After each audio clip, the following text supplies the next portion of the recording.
Olá, boa tarde. Os meus cumprimentos e agradecimentos e vou falar então de algumas novidades do OCTA no âmbito das doenças vasculares da retina. Naturalmente não vou falar dos aspectos tradicionais observados no OCTA nestas doenças e chamarei a atenção para algumas noções que são relativamente recentes e que fazem sentido apresentar aqui neste update. Vou falar fundamentalmente da retinopatia diabética, das oclusões venosas e das MACTEL tipo 2.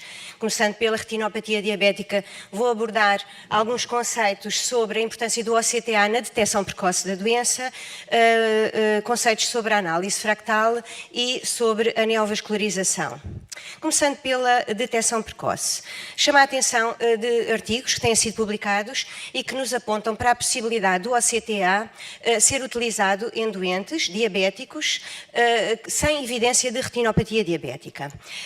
A variabilidade da área central, nomeadamente das dimensões e da regularidade da área vascular central, é bastante grande e isso é documentado. No entanto, a sua regularidade e tamanho pode estar alterada nos doentes diabéticos ainda sem retinopatia documentada, quer clínica, quer angiograficamente.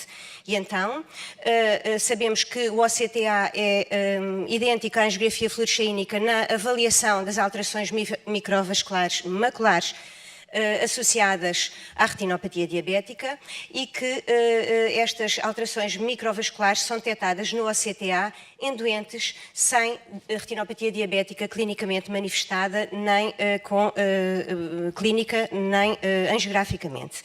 E então põe-nos a possibilidade de utilizar o OCTA como um diagnóstico precoce e, portanto, como screening para o aparecimento de alterações microcirculatórias precoces, alterando um bocadinho o paradigma da lesão precoce da retinopatia diabética ser o microaneurisma e poder passar a ser as alterações microvasculares parafoveais. Depois, a análise fractal, que todos já ouviram falar, nomeadamente em conceitos de neovascularização coroideia, e que aqui também pode ser aplicado no estudo e na monitorização da retinopatia diabética.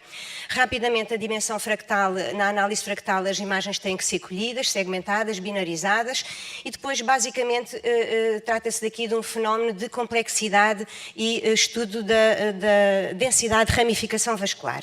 Quanto mais a análise fractal dos valores é um valor logarítmico, flutua entre 0 e 2. Quanto mais perto do valor 2, maior é a riqueza vascular. E, portanto, esta análise é feita em doentes controles e em doentes diabéticos, no plexo superficial e no plexo profundo, e fazendo os cálculos, verifica-se que os valores fractais são efetivamente menores nos doentes diabéticos do que nos grupos controles. Esta diferença é mais significativa ainda no plexo profundo e também diz respeito com conclusões idênticas na retinopatia diabética proliferativa. E, portanto, a análise fractal pode ser realizada e mostra que apresenta valores inferiores nos doentes diabéticos em qualquer estadio. Esta diferença é mais significativa no plexo profundo e que pode ser utilizado, quem sabe, no futuro como um critério objetivo e utilizando um parâmetro métrico para monitorizar a progressão da doença. E, finalmente, a neovascularização. Chama aqui a atenção à importância do estudo do fluxo sobreposto ao scan estrutural do OCT, em que todos nós sabemos distinguir irmas de neovasos maduros e que no OCTA podemos utilizar a localização do fluxo para nos ajudar a definir e a distinguir estes dois padrões vasculares e não ficamos reféns da angiografia fluoresceínica. Aqui temos um caso de um IRMA no qual o fluxo aparece naturalmente intrarretiniano, ao contrário de um neovaso já maturo, de uma retinopatia diabética proliferativa, em que o fluxo surge para superficial ou epirretiniano. Também a riqueza vascular aponta-nos para o grau de agressividade e de maturação dos vasos, numa retinopatia diabética, aqui com os neovasos papilares bastante ricos em medusa, pelo contrário, num caso já tratado com vasos amputados, mais retificados e esqueletizados, à semelhança do que acontece na neovascularização coroideia.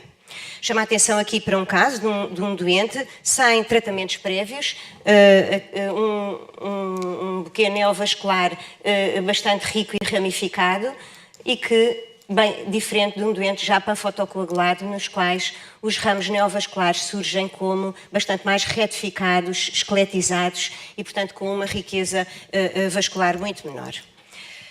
Vamos passar para as oclusões venosas. Basicamente, as oclusões venosas têm aqui um papel no OCTA, em que o OCTA serve como fator de prognóstico. Portanto, os doentes são tratados, é controlado o edema e depois de controlado o edema, as imagens do OCTA, nomeadamente a extensão das áreas de isquémia, têm um fator prognóstico. Aqui temos um caso de um doente com, após o controle do edema, a sua área vascular central e a área adjacente está bastante preservada, com uma boa acuidade visual e uma perimetria muito aceitável. O contrário deste, em que a extensão das áreas de não perfusão é muito maior e, portanto, o prognóstico é bastante pior. Muito idêntico o mesmo padrão na oclusão venosa de ramo, em que chama a atenção que estas imagens são colhidas depois do controle do edema, porque o edema, como sabem, pode simular áreas de isquémia no OCTA.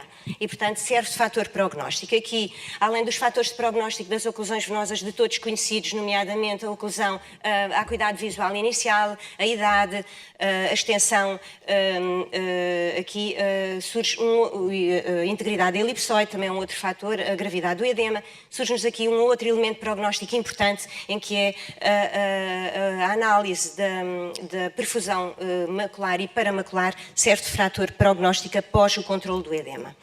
E, finalmente, as telangiectasias maculares tipo 2, chama a atenção rapidamente para a classificação dos estadios desta doença, com estadios conhecidos de todos nas fases incipientes, depois as veias em ângulo reto, as pigmentações, as proliferações pigmentares e depois o estadio 5 com a neovascularização coroideia.